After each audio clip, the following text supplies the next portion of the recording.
What's up, class? Welcome back. And welcome to our second day working with the brush tool in Photopea or Photoshop. And today we're going to talk about on-screen mixing, which is a technique that allows us to kind of combine colors. So think of it as if you were really using paint in real life. You take a little bit of one color, a little bit of the other, mix it on your palette, and create a third tone or color. So that's exactly what we're doing. We're just doing it on the screen. So we're going to practice that for our check for understanding. When you open up your Check for Understanding group here, you have 4 options. I'd recommend you either hide or erase the option you don't want to do. I'm going to stick with this pretty teal color, so I'm just going to hide the rest of these. So on this, you're going to see A, B, C, D, E. These are just swatches for us, and we're creating something called a mini palette. And a palette is just a range of colors we're going to use in our work of art. And a mini one means we only just have a small range. Now, what's going to make us do this on-screen mixing well is changing a setting called the flow. So let's activate our brush tool and let's just take a regular brush. The hardness should be at 100 or higher. It works better in this case. Now let's say my opacity by default is 100 and so is my flow. So when you click your brush, you're probably going to have something up here that looks like this. The opacity has to do with the translucency of your pigment, of your paint, but flow is almost like how intense the color is coming out of the brush as you paint. In order to do on-screen mixing, the flow has to be 50 or under, or it's really not going to work. So set this number to 50 when you start working today. Now the next thing we want to do is sample from a color.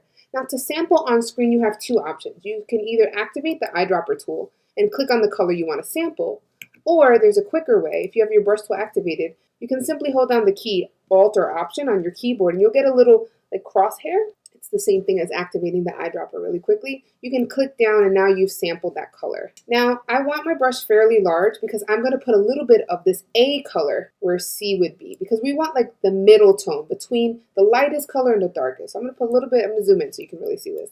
Put a little bit of this color down, and then I'm going to take the light color, sample again by holding Option or Alt, put a little of that color down, and then I'm going to look at where these colors overlap. Right around here, see this little like in between?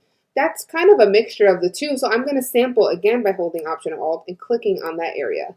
And that's going to be like a really good middle tone between A and E, right? It's not as dark as A, but it's not as light as E. So I'm just going to fill this box with this new color I've mixed. Right? It's okay if it's not neat, we can clean it up later, no biggie. Now I'm going to do the same thing with B. I'm going to mix A and C to get B, right? Because that's in between those shades. Think of it as a range, right, from dark to light. So I'm going to take a little bit of A by holding Option, putting some down, a little bit of C that I just made, Option, putting some down. I'm going to zoom in and look at where they overlap. And I'm going to repeat this one more time for D.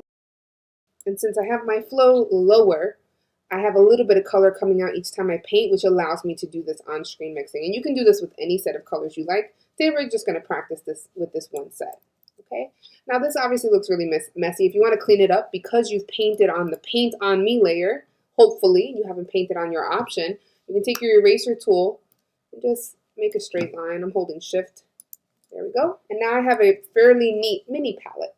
Now here's the thing, I definitely want to bring this into my main activity for the day. So when you're done creating your mini palette, you're going to take a screenshot and that's going to be your first check-in of the day. But then you're going to need this color for later. So I'm going to select both of these layers and merge them. I can do that by hitting right-clicking, hitting merge, or hitting E. That'll just merge those 2 layers for me. I want this to be in the main activity, so I'm just going to drag it down. I'm going to hide my check for understanding, and now I'm going to show my main activity. Right, it's good to have this palette here because I can sample from it while I paint. Now for the main activity today, you're going to use a lot of the techniques we've practiced before. You're going to paint almost like a coloring book style image. Here's what we're asking for. We're asking that you use at least 2 different types of brushes in your painting. They can be soft brushes and hard brushes, or you can download some brushes with some really great texture if you want to get creative. You learned how to download and apply brushes last time we met. We want you to use at least 6 colors. So 5 of them are already here. So you can add more variations of this color or a different color to add to your palette.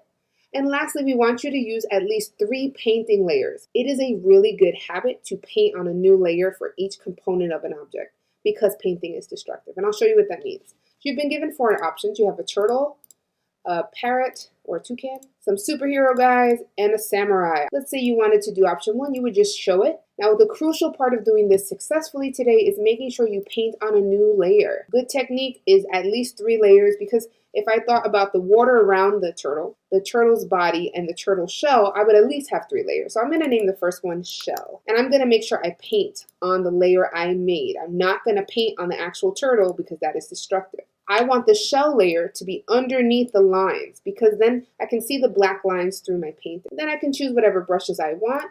And just like last time we met, you can get pretty creative with how you paint and the settings you use for your brushes. So I like to change my brush settings. So I'm going to speed up this next process, but I want to show you how great it is to paint on a separate layer, which we talked about briefly in class, the idea of layers and paint. I'm going to show you why it's so important to paint on a separate layer.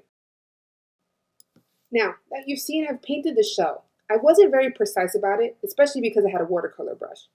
But because my paint is on its own layer, and the line work is on a separate layer, now I can kind of just take my eraser tool and clean this up.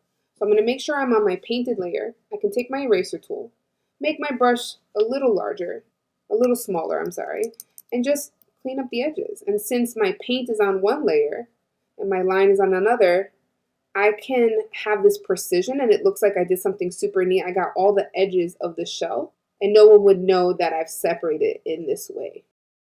And so that's how we're going to use layers and paint together today. So again, reminder that on the top there, instructions are there, as well as what you have to include in your final painting.